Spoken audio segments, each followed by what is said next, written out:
Alright, so this is Diesel with People News, y'all. Alright, and if you want to learn something, go to this man right here, El Pedro. Alright, E-L, then P-E-R-O, so that way you guys can look him up. This man will teach you things that you can never even think about teaching, alright, or learning. Some of y'all out there may already know these things, but some of these things I never learned, and I never just look straight forward. I always look around me to be able to protect myself by any means necessary. Alrighty, so let's go ahead and press forward through this. This is a long video.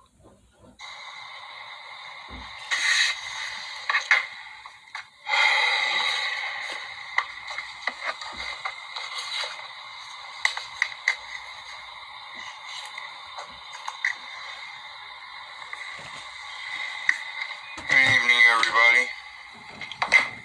Keith here. Hoping everybody's having a good day, enjoying life, living life, loving life. I'm going to get on tonight because a couple of things here.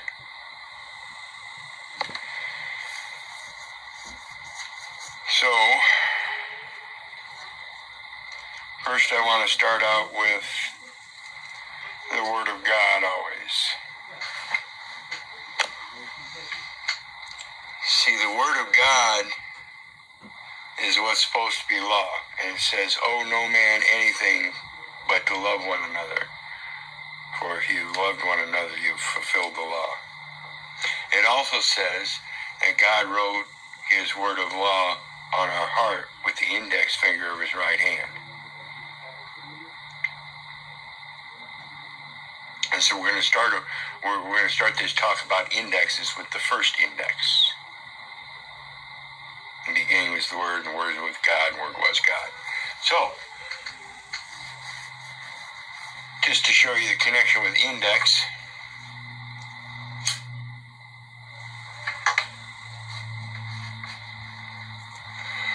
and then we have all these other indexes that we deal with in regards to who's writing what into what index, meaning what record. And so when we think about going down to the register and we want to look up a record, they got a lot of records down there, folks. And they're all indexed according to their own needs. Social Security uses a certain index style. And same with all those files and records down there at the courthouse. They use their various different index styles, each one of them needing different information, so they have different indexing. And of course, that indexing goes according to the graph.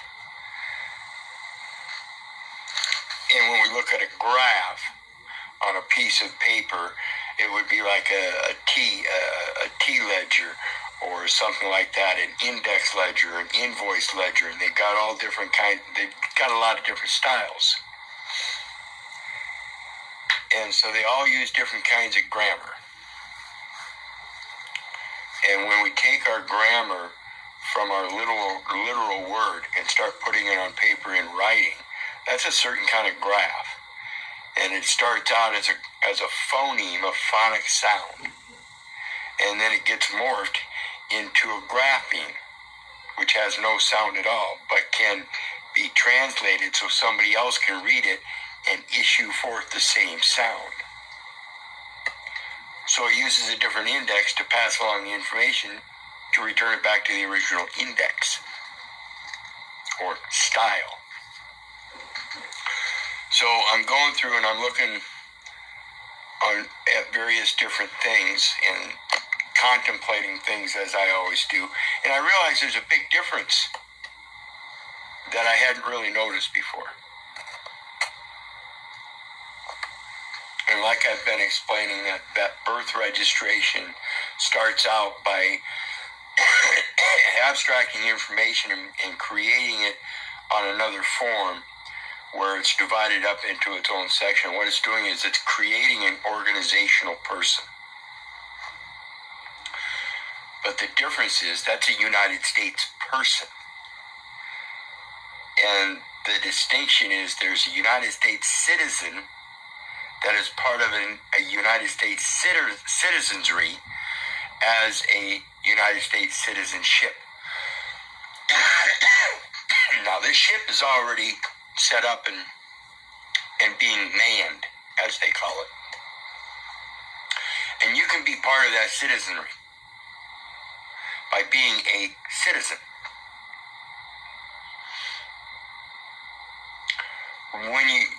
When you're part of that citizenry, there's different capacities. And as just a regular citizen, you really don't have a person. There is a United States person, but there's really no absolute connection, and you're just operating under a lot of presumptions and assumptions. Because first of all, it's never been organized.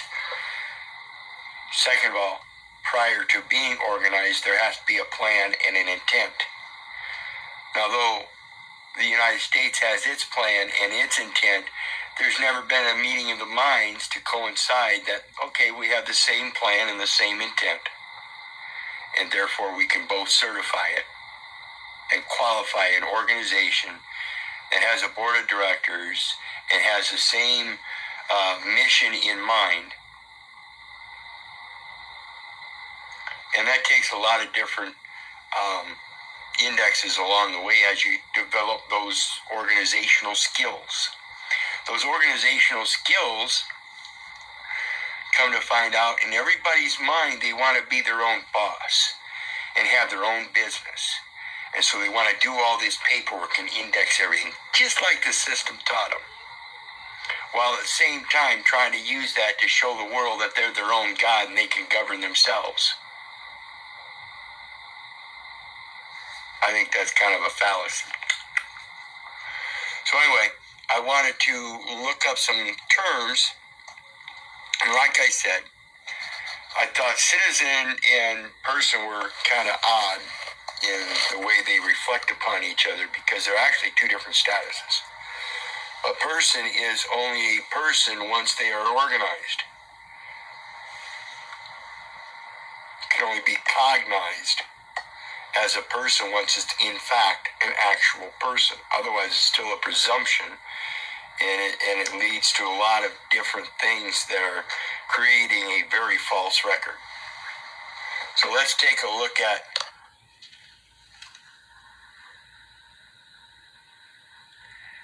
definition of city resident and county resident.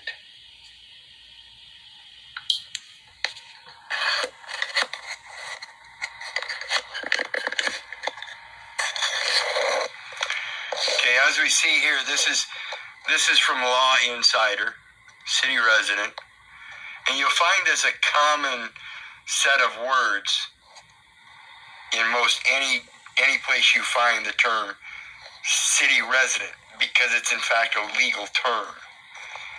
In other words, you're probably not going to find this specific term of city with resident in a common dictionary.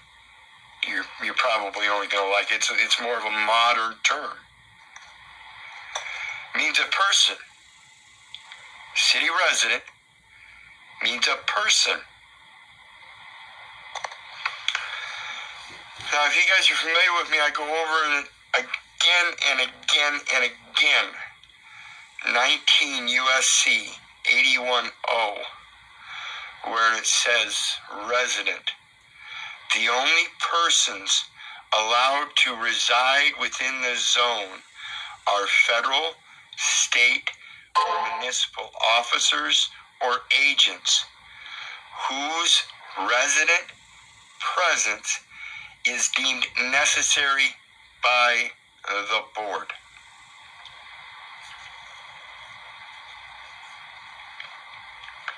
Now, that resident presence being deemed necessary by the board is the commercial necessity of operating as a transmitting utility within the zone. And that zone is a foreign trade zone granted by the United States through the state and the county into the city. And it says, city resident means a person who, at the time such person makes an offer to purchase a unit. I want people to pay attention to that term unit right there. Unit is capitalized, and I assure you, on up the lines of the definitions and legal terms, that unit is in regards to a postal unit. All persons have to have a physical address to locate the trustee. It has to have a viable diplomatic channel in which to serve notice. And that unit is its service unit. Produces a driver license, utility bill, lease, or other based on 2 documents. Not 2 identifications, 2 documents. And so when you give them an address, you are putting into the record an offer of a person to operate as a transmitting utility because you've already purchased a unit and you prove it by giving them that unit known as an address, a postal unit. The Postal Service is the one that doesn't have a license, and it is the one that requires others to have driver's license, utility bills, and lease and other documents proving they have right to access and use the conservation easement.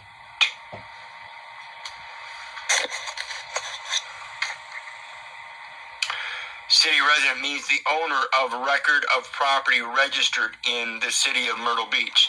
And this is just an example. But it would be a resident means the owner of a record of property registered in the city.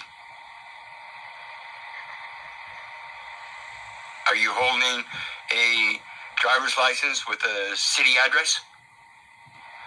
Or is it a county address? Or is it a state address? Or heaven forbid if it's a federal address because it's got a fucking zip code on it. Is that multiple jurisdictions? Who really owns that address? Is it the city? Is it the state? Is it the county? Is it the federal government? Or would that be the post office who carries the trademark?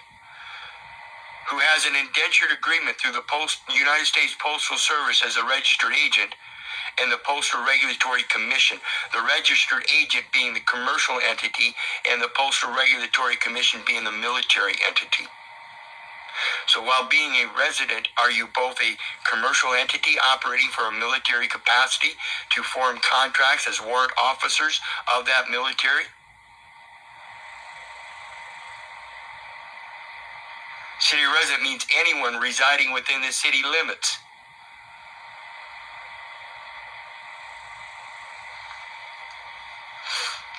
Remember that one USC 1? City limits. Clause. When providers share a geographical area, but one is physically located within a city and the other physically located outside of the city. They're trying to say that if you reside within the city limits, then you're one of the providers. When you're actually one of the end users. Comprehend the terms and conditions they're using in this shit, folks. For any portion of the year who can provide a current driver's license or other valid identification showing a residential address within the city. That's the main element right there. Showing a residential ad. They don't care about your name. They want that residential address. A current motor vehicle registration, again, showing a residential address within the city, and 2 of the following proofs of residency based on 2 documents. They just need 2 documents with a matching address.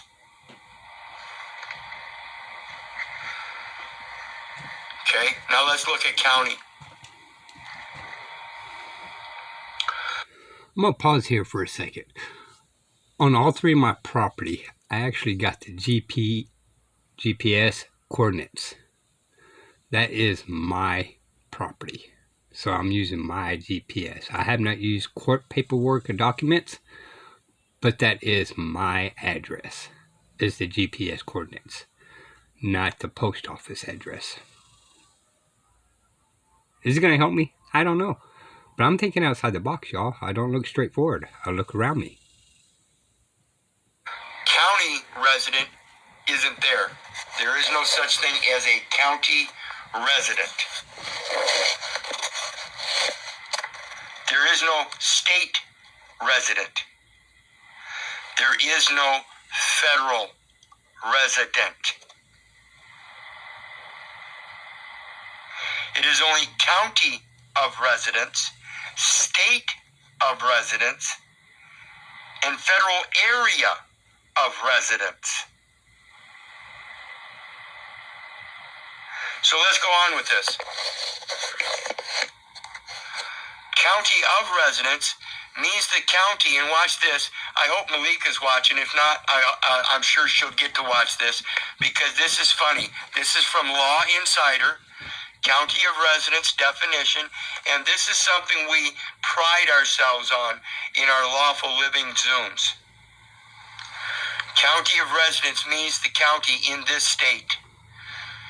In this state means within the exterior limits of the state of California or your state. That you're going to find this in every state.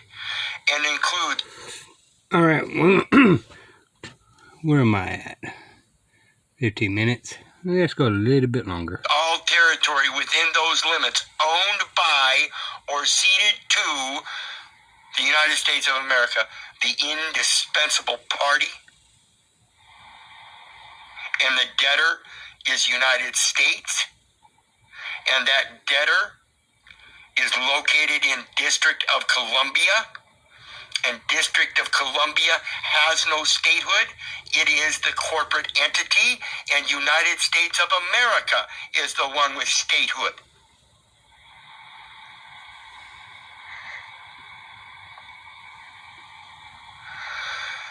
Let's pause there. I'm going to make another video, y'all.